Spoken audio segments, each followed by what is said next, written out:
beserta keluarga, hadirin para undangan rahimakumullah.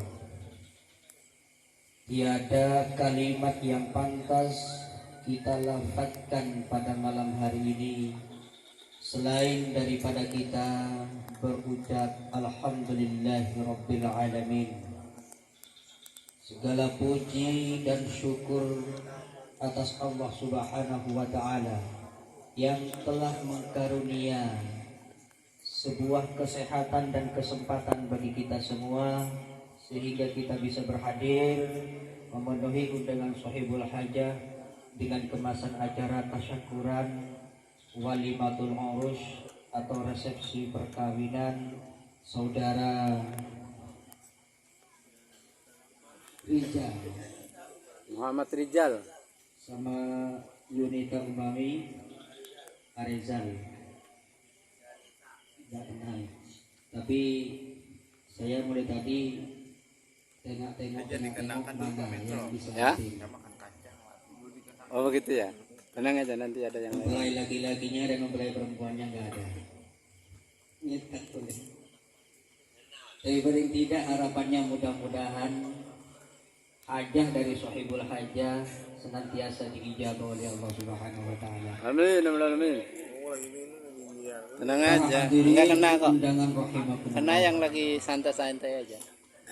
Dulu di zaman Rasulullah ada seorang sahabat bernama Abdurrahman bin Auf.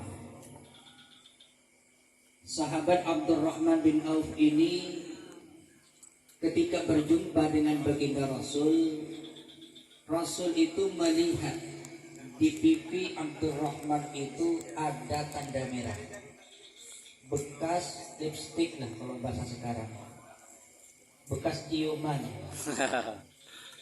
bekas cipokan.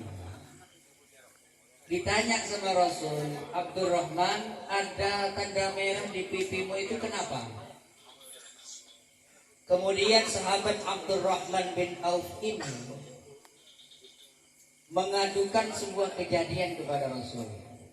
Ya Rasulullah, tadi malam saya menikah dengan seorang budak. Apa kata Rasul? Aulin walau bisyatin, adakan resepsi, adakan acara, sekalipun kamu memotong 1 ekor kambing.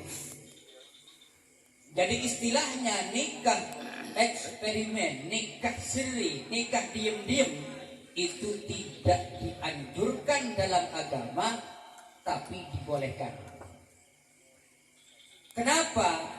Apabila dua insan yang berbeda jenis, laki-laki dan perempuan, kalau sudah sama-sama dewasa, sudah sama-sama punya kemampuan, maka hendaknya melangsungkan perkawinan atau pernikahan itu dengan cara adakan walimah,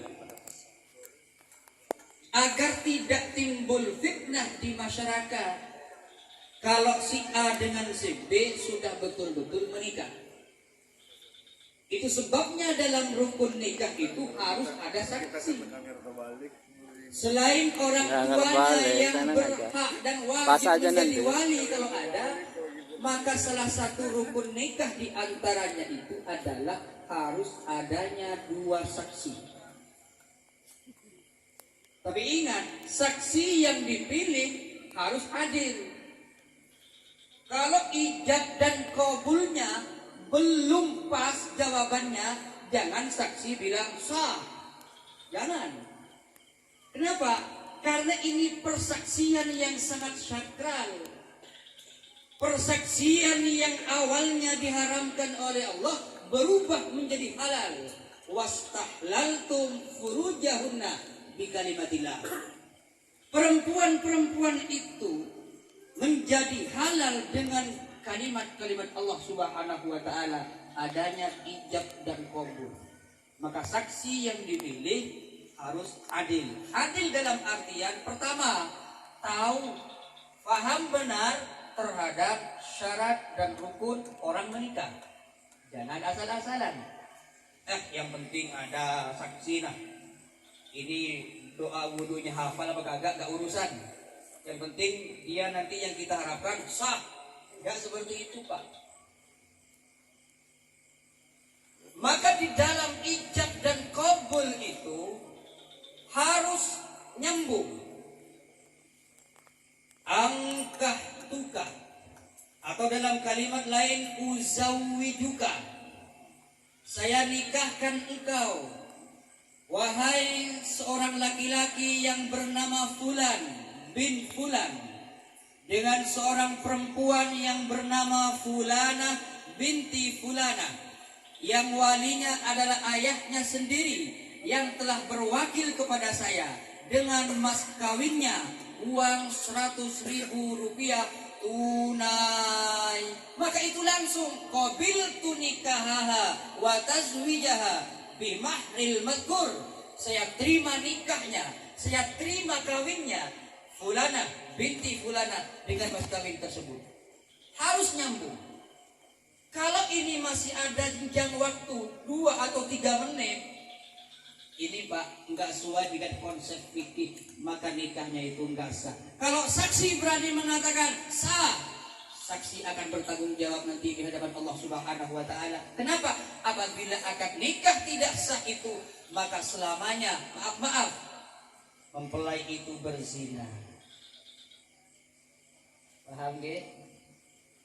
Hati-hati Pak. Kenapa saya katakan ini zaman sekarang itu banyak sekali umat Islam memudahkan, menggampang-gampangkan hukum Islam.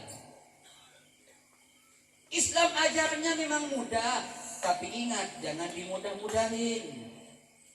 Islam ajarannya tidak sulit. Wahai tokoh masyarakat, tokoh agama, ingat jangan umat disulit-sulitin. Itu sebabnya kenapa kita butuh yang namanya imam, alim, arif, bijaksana, adil untuk membimbing umat ini. Karena salah. Kalau kita mau sholat aja kalau berjamaah kan yang dipilih itu imam Pak. Tidak ada ceritanya bab fikih, bab pemilihan makmum, tidak ada. Yang dipilih imam. Pak Ustadz, itu rambutnya di sana itu gondrong Pak Ustadz, bolehkah jadi makmum? Boleh. Pak Ustadz, kami bertato nih, boleh nggak jadi makmum ketika kita sholat? Boleh. Pak Ustadz, kami ini pemabuk Pak Ustadz, kami mau jadi makmum di masjid, boleh nggak? Boleh. Setiap kita boleh jadi makmum, tapi tidak setiap kita boleh menjadi imam. Kenapa? Imam harus dipilih. Kenapa dipilih? Karena imam akan membawa umat. Karena imam akan membawa orang-orang yang berada di belakangnya. Termasuk di antaranya yang menjadi imam dalam rumah tangga itu adalah kita kaum suami. Wa'mur ahlaka bis-sholati wastabir 'alaiha. Perintahkan keluargamu, suruhlah istrimu, perintahkan juga anak-anakmu untuk melakukan sholat. Ini kayak Reza apa Rijal? Rijal, Muhammad Rijal. Muhammad Rijal. Ini mana orang Rijal?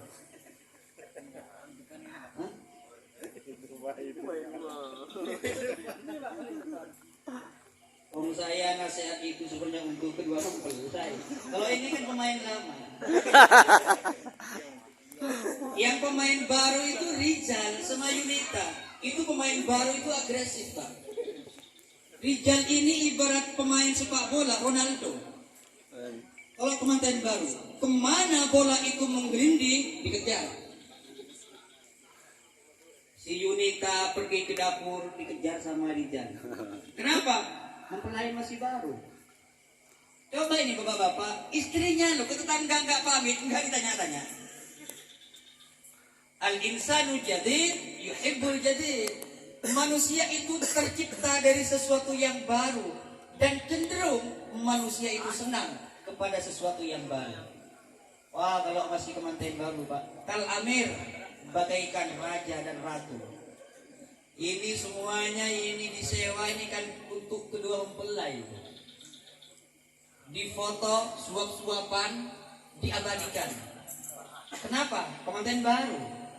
Coba yang sudah punya cucu, punya anak 3, suap-suapan coba sama istrinya. Abadikan. Enggak seru Pak. Enggak seru. Kadang-kadang sampai nanya ke istrinya, Bang, teringatlah aku di saat kita duduk di pelaminan dulu Bang. Kenapa dek? Dulu kau suapi aku pun menyuapi dirimu. Aku rindu suapanmu. Cobalah Bang, malam ini suapi saya. Kata suaminya, Fred, kita sudah kemanten lapok, sudah kemanten lawas, deng. Kada usah kayak gituan lagi. Itu fungsinya kita loh Pak, diundang sama Sohibul Hajah itu untuk mendoakan kedua mempelai. Bukan hanya cuma sehari, 2 hari, sebulan, 2 bulan mereka senang. Kalau masih baru nggak usah didoain, senang. Jauh dari yang namanya perselisihan. Ada perselisihan, sama-sama memahami. Kenapa? Masih baru. Coba yang sudah lama, setahun ke depan, tahun 2 tahun yang sudah nikah, gara-gara kopi kurang manis, itu omongannya sudah nggak bagus Pak. Padahal lo gula kayaknya banyak loh, 10 kilo habis gajian kemarin saya beli gula itu. Kenapa kopinya masih pahit tuh? Katanya istrinya, maaf lah Bang, harus paham lah. Bukan cuma kamu yang saya urusin, tapi anak kita nih yang masih kecil saya urus juga nih. Terjadi percekcokan dalam rumah tangga biasanya. Nah ini mudah-mudahan nggak terjadi antara saudara Rijal dan Yunita ini. Jadi mulai sekarang sampai di akhirat mudah-mudahan samawah, sakinah, mawaddah dan warahmah. Itu harapannya. Cuma untuk sakinah terusnya ini susah Pak. Bahkan kata Al-Imam Al-Ghazali, kalau manusia itu mencari sakinah, mencari sebuah ketenangan di dunia, itu mustahil. Siapa yang bilang? Al-Imam Al-Ghazali, Muhammad bin Muhammad Abu Hamid bin Muhammad Al-Imam Al-Ghazali, salah satu pengarang kitab Ihya Ulumuddin, 4 jilid kitabnya, yang paling terkenal itu. Kalau manusia di dunia ini mencari yang namanya ketenangan yang hakiki, itu mustahil. Ayo, saya kasih contoh. Dan usah sampai sebulan Pak, 24 jam kita hidup sehari semalam itu mencari yang namanya tidak ada masalah. Mungkin ada yang pernah jadi ngacung. Pasti ada masalah. Masalah tidak dengan istri dan anak, barangkali masalah di lapangan. Tidak di lapangan aman. Pulang ke rumah disemprot lagi sama istri. Kan masalah tuh. Tidak cekcok masalah tentang urusan kerjaan. Ternyata anak yang di pondok, anak yang disekolahkan, ternyata telepon, minta duit, minta kiriman uang Pak. Kita belum gajian, masalah juga tuh. Mikir lagi kita. Terus kapan kita ini hidup tenang? Satu-satunya kita kalau ingin tenang, walau tidak selamanya. Karena dunia sebenarnya itu adalah salah satu ladang untuk menuju akhirat. Dunia bukan tujuan, tapi dunia itu hanya ladang, tempat bercocok tanam. Kata Rasul, ad-dunya mazra'atul akhirah. Kata Bang Haji Roma Irama, dunia bukanlah tujuan, namun hanya ladang tempat bertanam. Katakan Roma, kan sepupu sama saya itu Pak. Saya nggak diakui.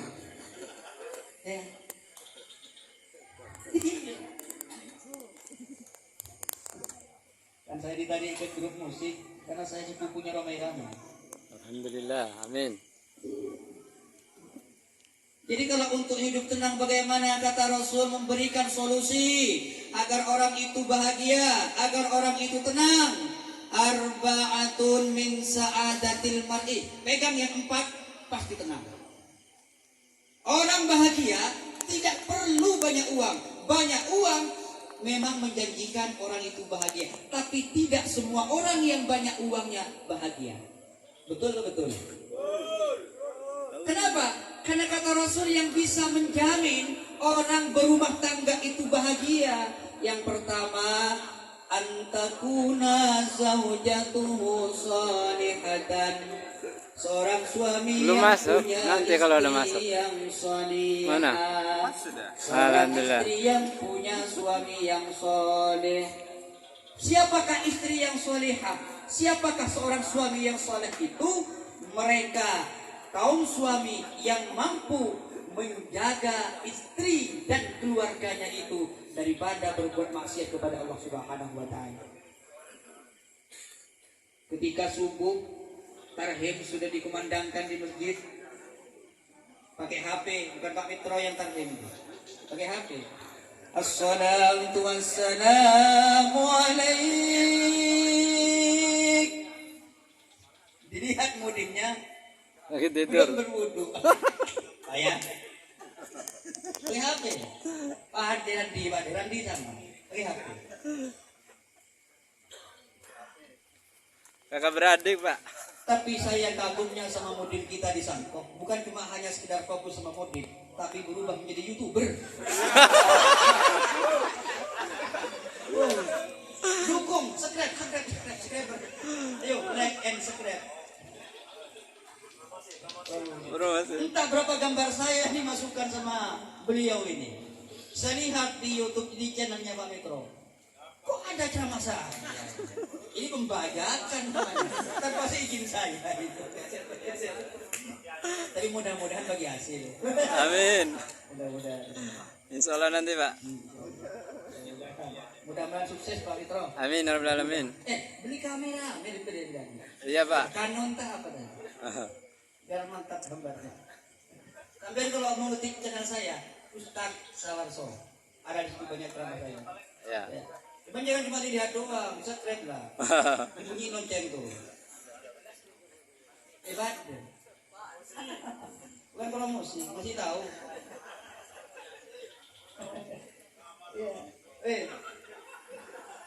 Ketika masjid dikumandangkan tarhim, maka suami bangun duluan, dek. Sudah bunyi masjid, ayo masih ada waktu untuk kita tahajud.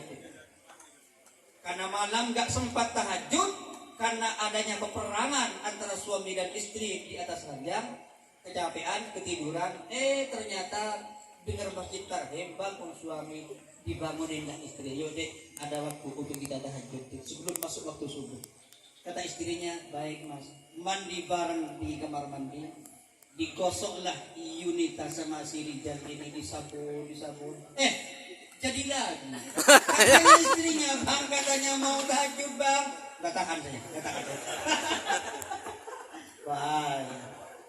Pokoknya kalau sekiranya ngepet waktu sholat, jangan. Ntar lagi mau Ramadan, berapa bulan lagi? Jalan? 2 bulan. 2 bulan lebih. 2 bulan dari insya Allah 3 bulan. 2 bulan lebih, Pak. 2 bulan lebih. Awas, bapak-bapak, gak harus kemanten baru ini. Kemanten lawas kadang-kadang. Sambil-sambil kata orang sekarang itu. Daripada enggak sambil-sambil. Imsak. Ternyata dilihat jam, mudimnya. Belum. Mohon maaf kepada kaum muslimin dan muslimat. Ternyata imsak masih 10 menit lagi. 10 menit lagi belum imsak. Putarlah qiraah. Bismillahirrahmanirrahim. Allah. Ini kita nih yang punya istri ini di rumah sambil pakai selimut. Perang juga. Begitu perang baru dimulai pas imsak. Peperangan belum selesai. Apa yang akan terjadi? Jangan sampai azan, Pak. Cabut, Pak. Tuntutannya. Maaf. Takut ada yang kejadian. Ini syariat, ajaran dan anjuran agama. Kenapa? Nafsunya laki-laki dengan perempuan itu nggak sama, Pak. Kalau perempuan nafsunya itu kayak setrikaan. dicolok nggak panas, Apaan? ditunggu 5-10 menit panas. Kalau laki-laki kayak ini lampu ini, dicolok langsung nyala. Begitu nyentuh nyala langsung. Dicabut mati. lampu. Coba setrika lo. Selesai cabut colokan, Panas. masih. Itu perempuan. Nah, makanya cabut colokan sampai langsung imsak, cepet cabut mandi sampean. Jangan nunggu azan. Kenapa? Karena antara imsak dan azan itu ada waktu sebenarnya bagi orang-orang yang kesiangan bangunnya untuk sahur. Silakan sahur, tidak apa-apa. Oh, masih sahur ya, Pak? Aywal imsak, sampai kesiangan bangun astagfirullahaladzim imsak. Makan sampean, minum sampean. Selesai, jangan rokokan, jangan nambah. Cuci tangan, berwudu, sholat ke masjid. Itu loh Pak, jangan nambah rokokan. Ngopi-ngopi. Astagfirullah, jam 5:30, sengaja namanya itu. Sengaja ya. Hati-hati loh. Apakah nggak boleh? Boleh. Waktu sebelum subuh boleh. Cuma kalau bulan Ramadan itu kada boleh kita bersetubuh atau berhubungan dengan istri. Nggak boleh. Kenapa? Akibatnya fatal Pak. Yasumu syahraini mutatabi'ain. Kata Allah dalam surah Al-Baqarah, kalau kamu berperang di bulan Ramadan di siang hari dengan istrimu, maka denda kafarat yang harus kau bayar, maka berpuasalah selama 2 bulan berturut-turut. Gara-gara kita ginian sama istri kita, apa yang harus kita bayar? Puasa 2 bulan berturut-turut. Yasumu syahraini mutatabi'ain. Maka kemudian ulama fikih kemudian memberikan salah satu penjelasan mazhab Imam Syafi'i, kalau kita nggak mampu puasa 2 bulan berturut-turut, karena ini sulit. Jangankan 2 bulan, sebulan aja baru kita nyambut puasa dapat 3 hari, alhamdulillah wes 3 hari. Padahal sisinya 27. Berarti kan keburu mau lebaran sampai. Jadi nggak puasa itu sebulan Pak, jangan 6 hari Pak. Dapat 3 hari, alhamdulillah 3 hari. Kalau nggak sempat kita dan nggak mampu kita berpuasa kita 2 bulan berturut-turut itu, maka hendaknya kita memberikan makan kepada 60 fakir miskin selama 6 bulan juga. Selama 2 bulan juga, 60 hari. Oh, kalau begitu kafaratnya besar Pak Ustaz. Oleh karena itu besar dan berat kafarat denda yang harus kita bayar, maka hendaklah kita menjaga hal-hal yang membatalkan puasa kita, terutama masalah perlahan tadi itu. Nah, apabila seorang suami mampu menjaga istri kita daripada kita melaksanakan ibadah perintah Allah Subhanahu wa taala, itu tergolong suami yang soleh. Suami yang soleh itu bukan suami yang cuma ngasih duit 10 juta, Pak. Kita setiap bulan ngasih istri kita duit, setiap gajian habis di kantor kasih semuanya tuh. Tapi istri kita nggak sholat, nggak urus kita. Istri kita nggak puasa di bulan Ramadan, nggak urus kita. Anak-anak kita nggak sholat, nggak urus kita. Yang penting duit sudah. Apa kata Rasul? Mereka dayus namanya. Siapa dayus? Dayus itu biarpun rajin ibadah, nggak masuk surga. Jangankan masuk surga, baunya surga aja nggak bisa mencium. Siapa dayus? Mereka yang membiarkan keluarganya, istri dan anak-anaknya untuk maksiat kepada Allah Subhanahu wa taala. Maka imam itu, kalau kita nggak ke masjid, imami istri dan anak-anak kita di rumah. Kadang-kadang di masjid sudah takbir sholat, kita baru bangun. Tidak apa-apa, jamaah dengan istri dan anak di rumah itu bagus. Seandainya mampu kita pergi ke masjid, jauh lebih bagus. Allahu Akbar, istrinya di belakang, Allahu Akbar. Ya gak usah nyari-nyari kalau cuma berdua sama istrinya. Gak usah kayak imam di Mekah pakai salon, gak usah. Cukup sekiranya yang makmum satu itu aja yang dengar. Jangan terlalu nyari. Contoh, kita sholat, tiba-tiba ada makmum masbuk nyolek sama kita. Cuma kalau latak namanya itu, dicolek langsung aja. Jangan jadi imam. Jangan jadi imam. Banyak di atas. Takut sholat pas terakhir. Banyak di atas, oi. Misal Dua, tiga. Tiba-tiba ada makmum mabuk di belakang. Nyolek. Siap. Kata makmum di belakang.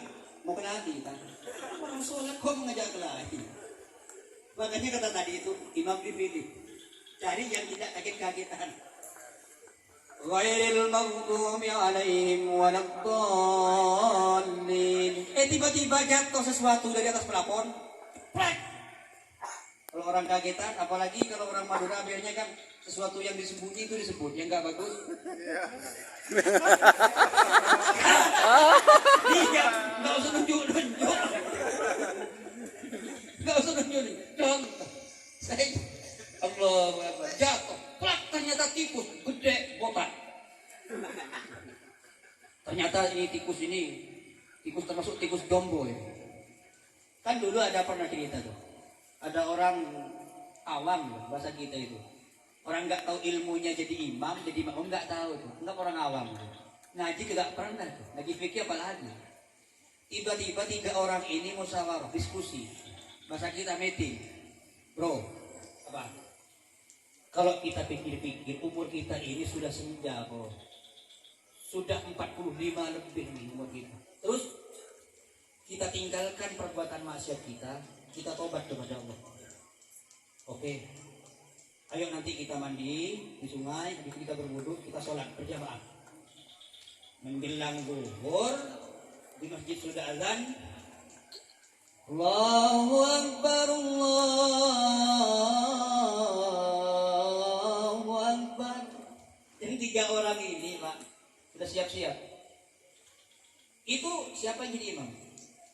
Nah, saya nggak pernah jadi imam. Soalnya seumur hidup saya nggak pernah sholat. Kamu aja, tuh apa lagi saya? Akhirnya satu berani. Oke, saya jadi imam. Oke, ya. Jadi si imam ini takbir. Sholli fardhu zuhri arba'a raka'atin mustaqbil qiblati ada imaman baitana. Allahu Akbar. Yang di belakang ikut. Allahu Akbar. Begitu selesai ruku, i'tidal, sujud, di sujud terakhir kan duduk tuh, duduk tahiyat akhir, duduk tasyahud namanya, duduk tahiyat akhir. Lu bangun dari sujud terakhir sampai Allahu Akbar. At-tahiyyatul mubarakatus shalawatut thayyibatu lillah. Seharusnya gitu. Ini enggak. Karena kagetan tadi itu. Begitu Allahu Akbar mau bilang tikus jatuh. Pas apa kalimat yang diucap? Tikus jatuh. Bukan at-tahiyatul mubarakatuh. Tikus jatuh. Katanya mamanya di belakang. Kalau sholat nggak boleh ngomong gitu. Kata yang satunya, untung aku nggak ikut dari tadi. Rusak sholat apa? Gara-gara kenapa? Kagak tahu ilmunya. Orang kagetan jangan kelahi kalau tadi. Jadi mak ngomong aja. Takutnya siapa? Rijal nanti mak kagetan Yunita bang. Allah tempeleng Yunita, memar pikirnya. Pagi-pagi masuk ke klinik. Kenapa Yunita? Ditempeleng sama Mas Rizal. Oh ditempeleng? Ya sholat itu saya colek pas tempeleng. Gara-gara sholat ditempeleng. Ya jangan kaget. Begitu juga suami kalau ada yang namanya sifat khilaf dalam kehidupan sehari-harinya. Ini istri yang solehah tampil. Bang, saya bangga abang itu kerja siang sampai malam bang. Bangga saya.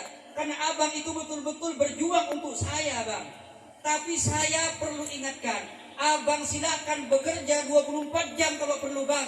Tapi ingat, waktu sholat bang, abang harus sisihkan waktu itu untuk menyembah kepada Allah Subhanahu wa Ta'ala. Kalau ada seorang istri yang sanggup menasihati suaminya seperti ini, itulah perempuan yang sholihah. Tapi ini jarang bang, ini jarang. Yang banyak itu biasanya suaminya itu disemprot. Ya aku istri itu pertar-pertar. Kata suaminya pulang kerja langsung ambil yang namanya rutinitasnya palsan diambil. Bawa botol kopi 1 botol kayak gini. Istrinya keluar dari kamarnya. Mau kemana? Mancing lah, langsung ditunjuk-tunjuk suaminya pakai tangan. Bang, gajian kemarin bang, itu gaji kita nggak cukup loh bang. Arisan kita loh sudah 2 juta. Gaji pokokmu itu cuma itu 2.600.000. Untuk dapurnya itu belanjanya sampean mau ngasih pakai apa kalau nggak kerja? Cobalah cari premi, cari kerjaan yang lain. Jak amparnya jangan kosong tah, atau cari borongan tah. Jangan cuma nungguin waduk, nungguin rawa di situ. Setiap hari mancing, ujung-ujungnya nggak dapat juga ikan. Walaupun dapat ikan, ujung-ujungnya nggak dijual, kita juga nggak mau sama ikan pancingan. Itu biasanya istri suami yang dipidatuin kayak gitu sama istri itu. Itu pak biasanya pas error mas. Heng. Ibarat baterai itu mau lompat. Sudah tinggal satu garis merah udah gitu. Peringatan itu sudah. Kalau diterusin itu diomenin sama istrinya, masuk klinik tuh, diinfus biasanya. Jadi suami yang sering sakit, suami yang sering pusing, auranya cepat tua, lebih tua daripada umurnya, itu tanda bahwa istri sampean itu cerewet. Iya. Kan banyak yang miring tongkolnya itu, diomelin sama istrinya itu. Bang, udah 4 tahun kita berumah tangga bang. Dari Jawa kita merantau ke Kalimantan ini bang, gak tanggung-tanggung. Kita melintasi lautan loh bang. Semata-mata untuk mendapatkan yang namanya duit bang. Nyampe sini sampean itu cuma tiduran kok sampean. Kadang-kadang masuk, kadang enggak. Saya sampai malu sama pak mandornya sampean itu. Itu kalau suami diomelin kayak gitu pak, pusing bang. Entahlah kalau sampean. Kalau sampean tidak tahu saya. Kalau saya pusing. Kenapa? Karena biasanya laki-laki itu hanya singa panggung pak. Kayak saya, kalau ceramah mas 2 pokoknya hebat. Tapi depan istri keok saya. Apalagi sampean. Ya kalau saya enggak udah kembedeng kalau saya pret. Sampean mau marah menempedeng pas katanya istrinya, kembedeng ayo kembedeng. Pas diangkat roknya, hei suamiku, kau dulu berasal dan keluar dari sini. Ayo kembalilah, Pak digoyang hatinya kembali. Ayo kembali. Kata suaminya, ubitnya tebal. Langsung ubitnya pas bahasa Inggrisnya itu pas lengger Pak. Munduk.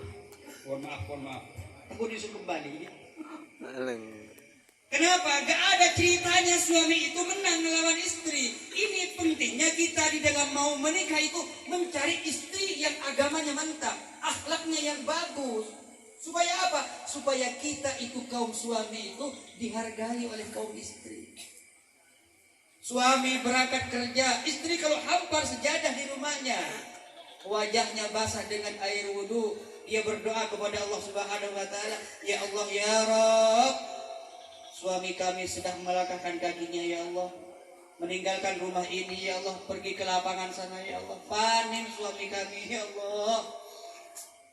Demi Allah Gusti, kami lihat punggungnya hitam ya Allah, kayak biawak ya Allah. Jidatnya mengkilat bukan gara-gara asar wudhu, karena tahajud ya Allah, asli karena sinar matahari ya Allah. Lindungi ya Allah suami kami, sehatkan dia ya Allah, mudahkan usahanya. Dia didoakan oleh istrinya di rumahnya. Apa? Malaikat rahmah akan mendatangi tiap-tiap pintu itu dan kemudian memberikan as-sakinah, ketenangan, rezeki dikasih kepada istri kita yang ada di rumah. Enggak usah heran sampean, orang kerja satu kelihatan secara duniawi, secara materi kok enak, mampu dia. Berbicara hutang, kadang-kadang nggak punya hutang. Anaknya selesai semua sekolah. Dia mondok nggak kebingungan. Kerja satu. Jangan heran, barangkali istrinya di rumah itu selalu minta kepada Allah Subhanahu wa taala. Banyak orang kerja balapan sama istrinya, subuh bukan sholat subuh, bikin bontot. Yang suaminya pergi ke lapangan, ke divisi, pakai celana selawar segini, apel. sebelum minum kopi, sarapannya diomelin asisten. Tolong Bapak ya, kalau panen itu